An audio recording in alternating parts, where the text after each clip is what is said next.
যারা বলে কি এমন করে ওই মেয়েকে নিয়ে একটু ক্লাসে যায়, হ্যাঁ তাদের বলছি। এই যে কাঠফাটা রোদ্দুরে বেলা 2টোর সময় এখন ক্লাসে নিয়ে যেতে হচ্ছে, দেন ওকে ক্লাসে দিয়ে বসে যেতে হচ্ছে। গার্জেনের মতন আমি না যে বাচ্চাকে ক্লাসে দিয়ে হাহাহি করতে বসে যাই না, আমি বসি ফোনটাকে নিয়ে, এটাকে নিয়েই ঘাঁটতে থাকি।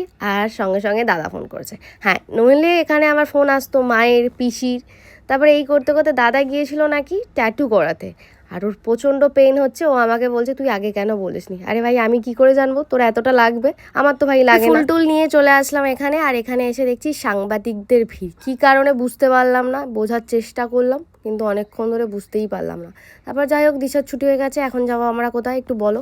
হাই দেখো, আমি তো ইন্ট্রোটা দিতে ভুলে গেছি। হ্যালো এভরিওয়ান, আমি দীপিকা। তোমরা সবাই কেমন আছো? আশা করি সবাই খুব ভালো আছো। আমিও বিন্দাস আছি। আর বিন্দাস থাকার কারণে আমার মাঝখানে এই মন্দিরে আসলে আমি প্রচণ্ড শান্তি পাই। আর তারপরে চলে এসেছিলাম ক্লাসে, দেন ওকে ক্লাসে দিয়ে ওকে আগে রেডি করিয়ে দিলাম, দেন চলে গিয়েছিলাম নিচে। এখানে এখন বসে থাকতে হবে 1 ঘন্টা।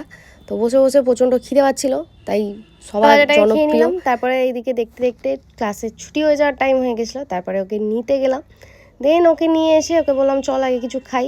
স্টেডিয়ামে নিয়ে যাবে। ধোসা খাওয়ার পর বক্তব্য স্টেডিয়ামে যাব, আইসক্রিম খাবো। তারপরে স্টেডিয়ামে এসে দেখি প্রচণ্ড ভিড়, তারপরে আইসক্রিমটাও খেলো। তারপরে বাড়ি চলে এলাম মোটামুটি 9টার মধ্যে। তারপরে এখনও যুদ্ধ শেষ হয়নি, এখনও বাড়িতে গিয়ে কাজ আছে। এই করে পুরো দিনটা কাটালাম। চলো দেখা হচ্ছে আমার অন্য কোনো ভিডিওতে।